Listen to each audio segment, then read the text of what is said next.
Hello, welcome to my video. This is the first of 3 parts for my 5,000 subscriber special. In addition to a video special, though, I am hosting a competition. The challenge is to make your own haikyuu texting video within the storyline of one of my videos. There will be 3 winners, and I am open to you choosing your prizes. And, yes, I am totally okay with spending money. I made a large, detailed community post with the full description and rules of the competition, so please check that out. I'll also link the application form in the description of this video in the comment section. I've changed the deadline for the competition a million times, but in this video, I am formally stating that the final deadline is the 10th of June, so you have quite a bit of time. This video follows a storyline with the Miya twins, featuring Osasuna and sakuatsu, and does not take place in the canon haikyuu universe. Please note that this video contains a major character death, mentions of vomit, and homophobia. I do promise that there is nothing especially explicit. Also, a friendly warning, this video does contain cursing. As always, I do hope you enjoy. Now on to the video. In which Suna's world turns upside down when the love of his life is convicted of a capital offense. Tell me a random fact about bees. Suna lies sprawled on top of Osamu on the ivory living room couch, so entangled that he is unsure where his body ends and Osamu's begins. Suna's head is resting on Osamu's chest, tilted upward so that he can see how Osamu's eyebrows furrow slightly with thought. Osamu pushes his thin wire-framed glasses up his nose. Then, his eyes suddenly light up. I got one. Honeybees can recognize faces. Oh, really? Is that why I get stung by a bee every time we go to that park near Genji-Sugaku? Their squad must have a vendetta against me. Suna feels Osamu's chest rumble as he lets out a chuckle, low and deep and suave in a way that makes Suna's heart skip a beat. Honeybees can recognize humans, but that doesn't mean they necessarily remember us. Well, they can remember us, but only for about 2 days. So I don't think they have the capacity to hold a long-term vendetta against you. I argue otherwise. And I won't go against you. Okay, give me another random fact. A dentist from the States named Dr. Alfred Southwick invented the electric chair. Really? A dentist? Did he get that tired of teeth? Well, he thought of the idea after he heard about a man dying from touching an electric generator. That's still weird as hell. I don't think Alfred is someone I'd like to be around. Me neither. Another fact. Osamu smiles down at Suna. Rinta, why do you care to hear all these silly little facts you'll never need to know? Because it's you, and I like being reminded of how much stuff you've got crammed in that noggin of yours. Plus, I've gotten way more trivia night wins because of you. Osamu smiles as Suna's own grows. Well, alright. Humans are the only animals that blush. Osamu begins to rub the back of Suna's thigh absent-mindedly, and the gesture is so unintentionally affectionate that Suna has to bury his face in his boyfriend's neck to hide his bashful smile and reddening cheeks. I wonder why that is. Do you want the scientific answer, or the romantic one? Which one do you think, Sherlock? Osamu chuckles once more. Well, the answer is simple. I get to see the kind of effect I have on you. Suna's cheeks tingle with warmth. Effect on me? You'd be lucky to get one. Oh, yeah?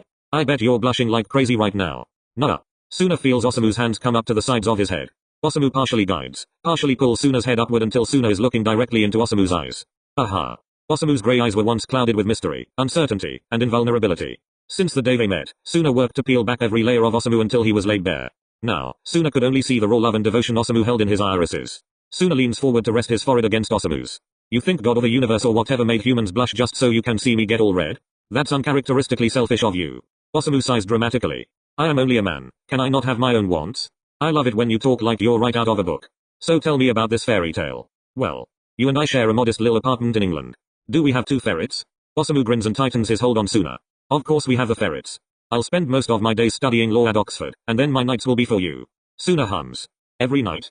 Every night and any other night I steal. I like the sound of that, but when will you write? When will I write? Well. Osamu whips his head to the left and right, then lowers his voice. I'll write every minute in between, and, if I'm lucky, I'll be a published author before I become a lawyer. Suna smiles softly as he runs a hand through Osamu's hair. I'll never understand why you won't just stay in Japan to study with 𝘸𝘁𝘳𝘯𝘴 and work toward becoming a writer. Osamu shrugs with nonchalance. Well, you know my father wants me to pursue law. And, I mean, it's a more solid career path than writing. Besides, he's agreed to pay for my education abroad, and I can't pass up an amazing opportunity like that. And studying with 𝘸𝘁𝘳𝘯𝘴 isn't an amazing opportunity? Dude's a world-renowned author. For a split second, Suna sees Osamu's face crumple before he quickly plasters on an expression of stoicism. Well, that may be true, but I know you'd want to pursue a different path if your father were more supportive. Osamu sighs. It truly can't be helped. My father is a stubborn man, but he is also a wise one, so I'll do as he requests. And it's not like he's not allowing me to be an author. I just have to do some other stuff so he can be sure I'll live comfortably. Studying something like law isn't just some other stuff. Rinta. Osamu cups Suna's cheek, squeezing it slightly. I'm fine, really. I knew my dreams would never be easy to attain, and if a longer and more indirect road is what's necessary for me to get there, then so be it. Promise me 2 things. Yes. Number 1. Suna holds up his index finger to Osamu's face, making Osamu snort.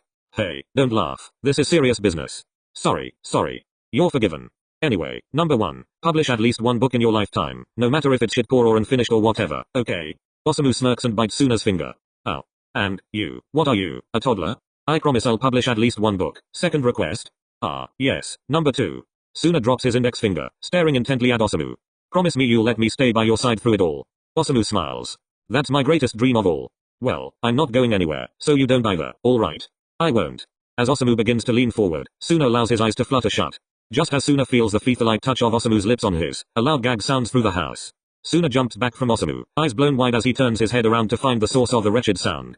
He's met with the sight of Atsumu's disgusted face, Atsumu's head peeking out from a wall leading into a corridor. You two are absolutely disgusting, why know that? Osamu groans. Can you please leave us alone?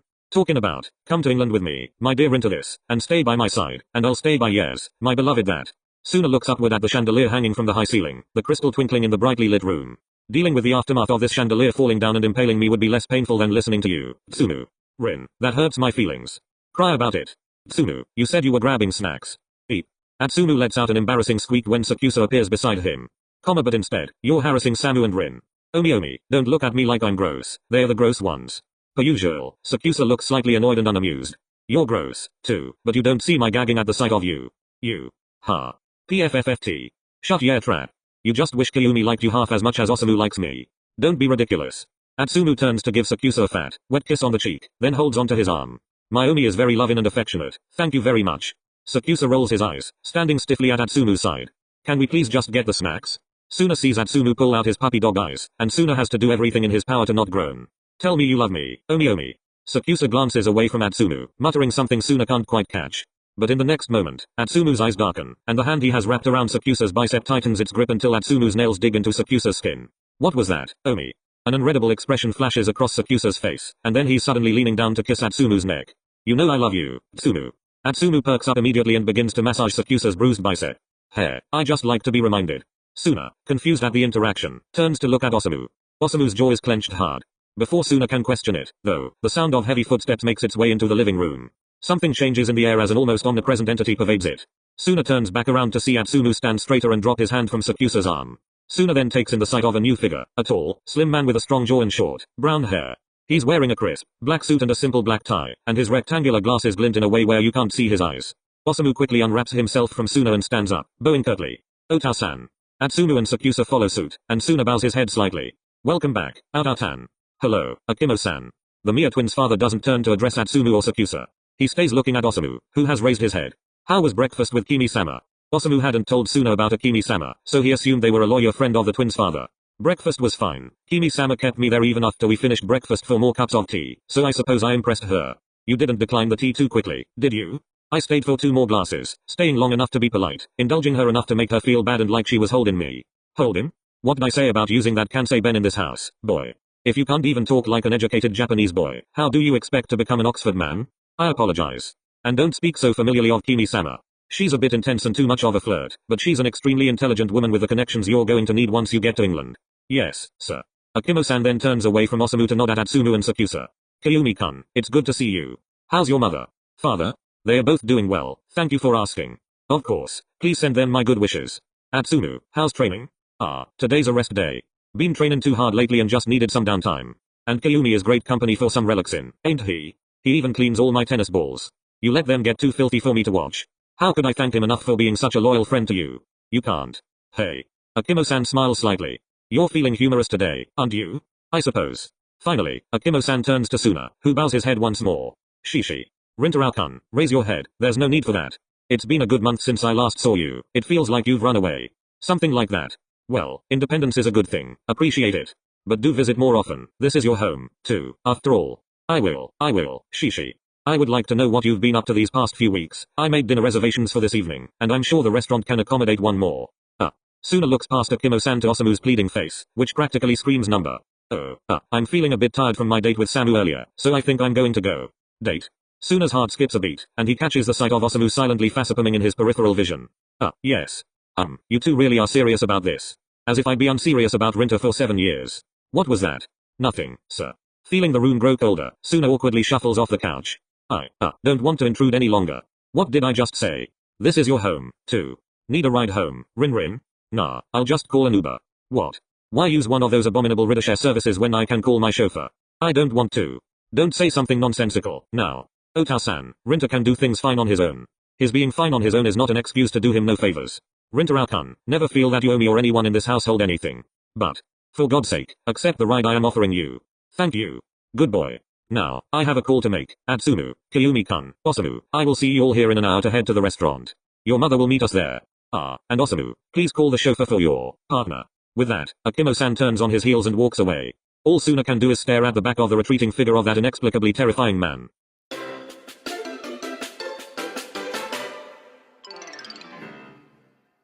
Suna leans against the wall of the bathroom stall as dizzying images rack his brain. The judge lifting their mallet after delivering the guilty verdict. The look of indifference on the Miya family lawyer's face. The police officers on either side of Osamu, shielding him from Suna's view as he was pushed down the aisle with cuffs on his hands. Suna falls to his knees and clutches his stomach. Atsumu and his parents, pale and stone-faced, seated quietly with their heads bowed as their brother and son was taken out of the courtroom. The wailing of Sakusa's mother, who cradled a photo frame that held an 𝘴 image of Sakusa. Suna clutches the grimy sides of the toilet as he brings himself over it to vomit, gasping for air in between desperate, throat-burning retches. When he's done, he flushes the toilet and hobbles out of the stall toward the sink. His hands tremble as he scrubs his hands, his lips quivering as he washes out his mouth. When he looks up at the foggy, scratched-up mirror before him, he meets a reflection of himself with eyes swollen from tears and deep, dark eye bags. If Osamu saw how he looked, he would have reprimanded Suna before bathing him and tucking him into bed with a tub of salted caramel ice cream. The love of his life, who he would never again see beyond a plastic screen mirror. Samu. Suna holds a hand over his mouth as he gags. Suddenly, he feels a vibration in his pants pocket. He shoves a hand into it to pull out his phone, and without even glancing at the caller it answers the call. Hello? Holy, you sound like shit. Suna laughs humorlessly. Yeah. I was watching the court case live on YouTube and, wow, fuck, Suna, he really got convicted. What's going through your head? Are you okay? Where are you? Want me to pick you up? Suna only has enough energy to answer the last question. Please. Okay. I'm sure things are hectic over there, but I'll head over there now, anyway. I'll text you when I get there. Come out when you're ready, okay? Can we go to McDonald's? Komori snorts. Yeah, we can go to McDonald's. I'll get going now, yeah? See you soon, Suna. Yeah, bye. Suna ends the call and sinks to the floor, his breathing growing heavier. As he rests the back of his head against the sink of the courthouse bathroom, his phone begins to vibrate again. He holds his phone up to his face, seeing a string of text messages from Atsumu. Hey, we're waiting outside for you to bring you home. Obviously you don't want to be in the same vehicle as us, you probably don't want to see us for as long as you can. I get it, I wouldn't either. My old man doesn't understand the concept of space though, and I'm just passing on his message cause he said to. I'll tell him you said no, though. Suna chucks his phone across the bathroom, not even cringing as it hit the tiles and slid across the floor. He closes his eyes, enveloping himself in darkness. A darkness that was likely to stay, as the last bit of light he had in his life died in that courtroom half an hour ago. Your lunch, my good sir. Komori places the tray of burgers, fries, and chicken nuggets in front of Suna before sitting down across from him. This is all for me. Well, yeah, you usually pig out when you're really emotional. I don't think this is one of those times. Suna picks up a fry and begins to swirl it in ketchup. I don't know why I asked you to come here with me. I don't have an appetite. I think I'll puke if I try to eat. Sorry. Komori smiles at Suna with pity in his eyes. Hey, that's okay. So you don't mind if I eat some? Knock yourself out. Komori picks up a burger and unwraps it, sinking his teeth into it with a satisfied hum. People dunk on McDonald's all the time, and maybe it's kinda justified, but, damn, this is a good burger. Suna almost smiles at Komori's childlike simplicity. It matches the energy of the rest of the McDonald's, little kids running around their tables between bites of their happy meals while their parents and the rest of the older guests eat in silence and quiet chatter. All the guests and workers had an indescribable, almost unfettered buzz that came with cheap thrills. At least that was how Osamu described it when Suna brought him to a McDonald's for their first date all those years ago. Osamu, who had never been to a fast food restaurant before, had looked around the McDonald's with wide, amazed eyes as though it were an establishment as grand as his family vacation home. He tried every food item, scarfing it all down, and ultimately regretted it later when he threw up in the dingy McDonald's bathroom. Well, I actually still think it was worth it, he had said as Suna rubbed his back. However, I question how sanitary the kitchen is, and this food is terrible for your gut. Let's not come back too soon, alright? Now, they never would get the chance to come back here together. Suna leans back in his seat, his entire body goes numb as realization strikes his core. Samu is in jail. He got the death penalty. Suna. Just last month, we were looking for apartments in the UK. And now, Samu, my Samu. Komori, do you think he really did it? Komori looks away from Suna. Osamu is a real class act. He sighs. A stand-up guy through and through, I could only wish to be like him someday. So, I wouldn't think he could murder someone, but, well, the evidence kinda points at him. There's a moment of silence. Then, Suna sighs, rubbing his hand across his forehead. I know, and you're completely right. The evidence doesn't lie, but... Suna's voice cracks. I can't bring myself to accept the fact that Samu fucking killed Kiyoomi. Not that they showed it much, but they loved each other like brothers. I know they did. You guys were all childhood friends, right? Yeah, Kiyoomi's mum became our nanny not too long after I got adopted into the family. It feels like we all grew up together in that house. I don't know how things ended up this way. Komori reaches across the table and grabs Suna's hand, squeezing it tightly. This is a crazy situation, and I can't imagine how you feel. And I also can't imagine what I could say that could help you feel any better, but I'm here to listen. Suna sniffs as tears well into his eyes. He hurriedly blinks them away, though they keep coming back. This past month has been a nightmare. Between the initial arrest, the investigation, the Sakusa family, and all the press, not getting to see Samu and only hearing terrible things about him. I wouldn't wish it on my worst enemy. And it all happened so fast. Almost too fast, right? Yeah. ... Are you implying something else? Well, I don't know if it's appropriate to say. Say it. Komori hums as he rubs the back of Suna's hand. It often takes months before cases even go to trials, and this one got there in weeks. The proceedings were so swift, almost like it was rehearsed to play out that way. What the, are you trying to say the Miya family orchestrated things to turn out the way they did? Whoa, I'd never try to say anything bad against a family like the Miyas. But, to an extent, I think they knew how things would play out, and at the very least, they didn't fight against it, maybe to save face. Well, I guess it doesn't take a super rich family or a genius to predict how things would turn out. There's definitely more to this story, though. Osamu's defense was that it was self-defense, which smelled like a bucket load of bullshit to me. I don't believe the self-defense bit either. I'm still clinging to the hope that there's something missing from this equation. Something that proves that Samu is innocent. Or, at least the full truth, so I can get closure. Suna, there's no easy way to deal with the fact that the guy you used to date might used to? Suna snatches his hand away from Komori. I'm not breaking up with him. ...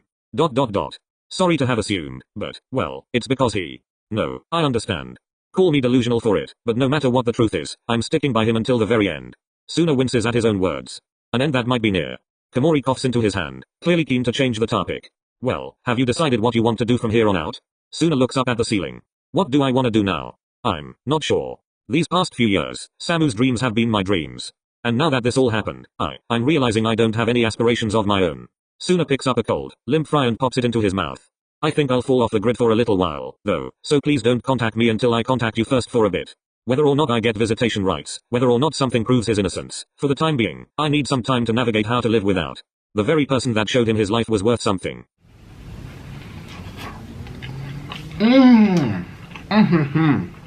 Suna lies on his bed in his small, dimly lit room. His back is up against the headboard, thin reading glasses perched on the bridge of his nose as he peers down at the little black notebook in his lap. Osamu's unfinished poetry book. Every chance he got, Suna would delve into one of Osamu's poems, amazed by Osamu's ability to write imagery that painted infatuation and grief felt under moonlight, moved by his crude dialogue about self-discovery and acceptance. And yet he couldn't come up with a better argument than self-defense. Suna quickly shakes his head, as if ridding himself of the thought, until he is left with a feeling of guilt.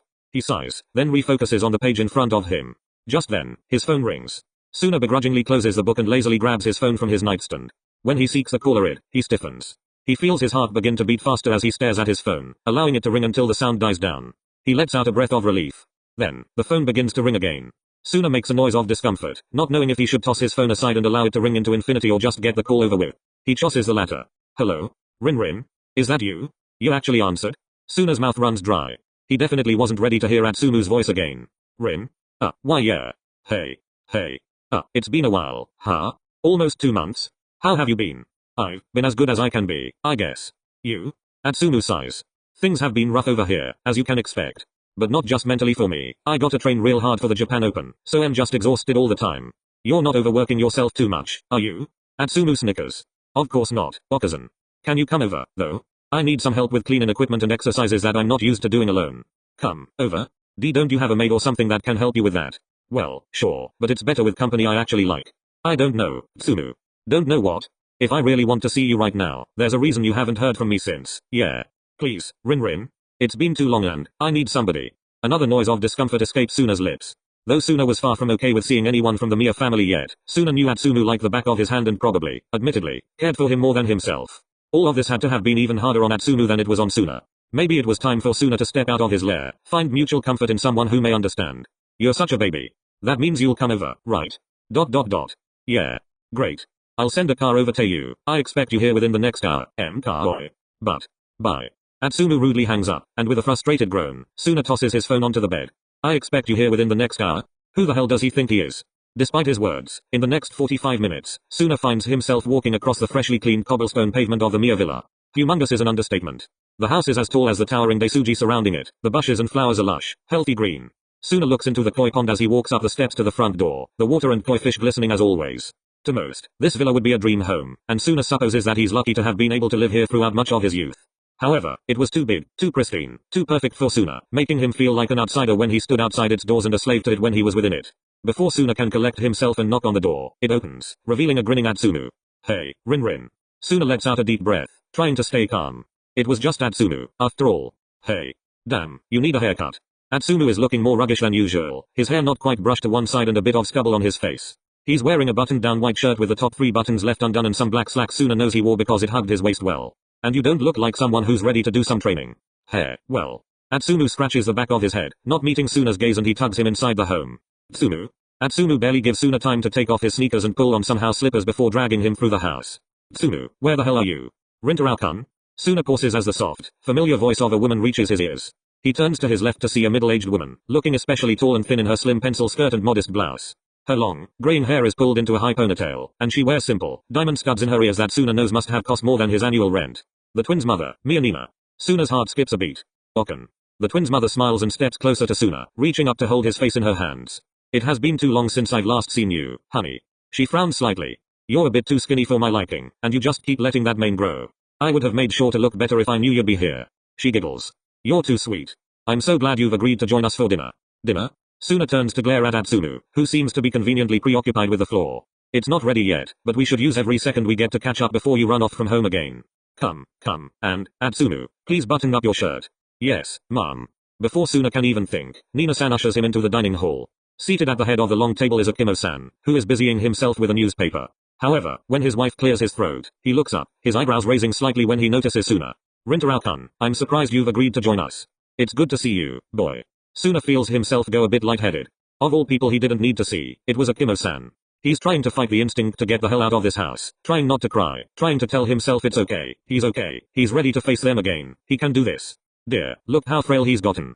Rintaro-kun, if you need a good meal, you should come for dinner more often. Do not feel unwelcome. Come, sit beside me. Rintaro looks at the darling smile on Nina-san's face, then the demanding one on 𝘠𝘰𝘳𝑗's face. With an internal sigh, he shuffles to sit beside 𝘠𝘰𝘳𝑗, glaring at Atsumu as he sits down across from Suna. What can I say, huh?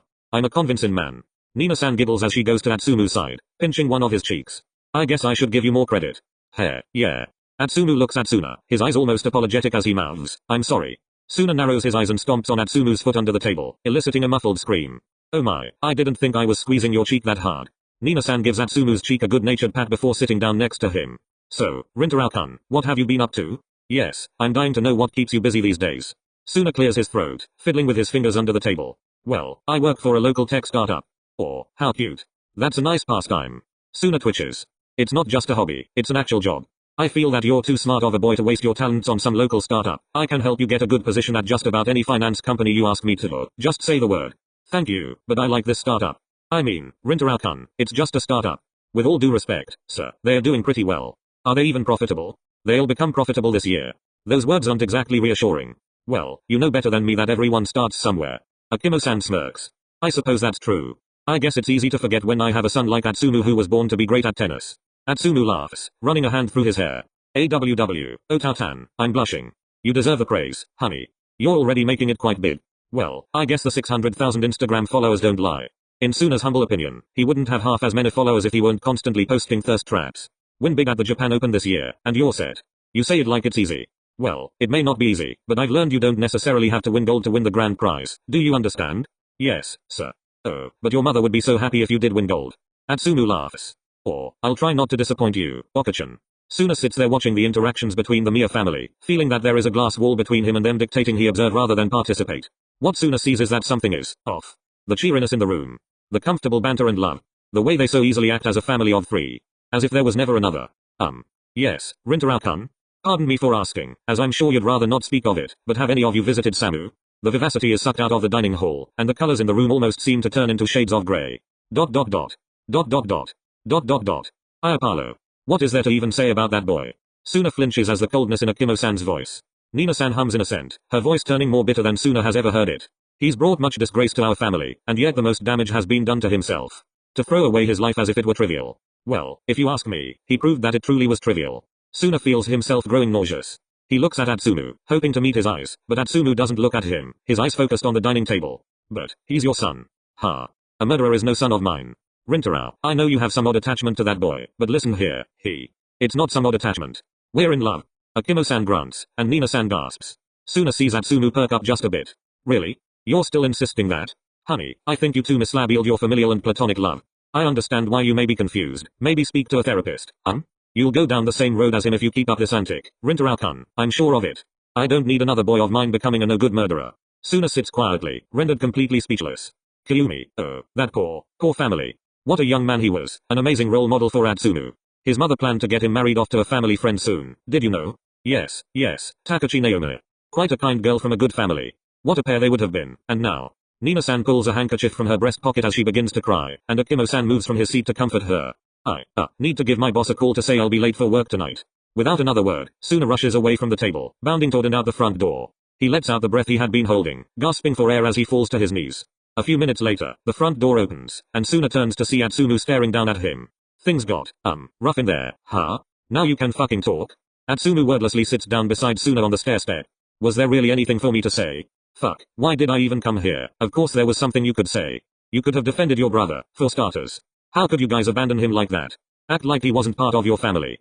Do you guys just dispose of everyone who makes your life inconvenient? Is your brother, your parents' son, an inconvenience? Even during the trial, it was like you guys accepted a fate you could have changed. 𝘸𝘁𝘳𝘯𝘴 is easily the best criminal defense lawyer in the prefecture and one of the best in the country. And you're telling me the bullshit defense he came up with was self-defense? Everyone knows that couldn't be true. You guys know that couldn't be. Rin. Atsumu looks at Suna with dark eyes, his voice light yet harsh in a way that commands attention.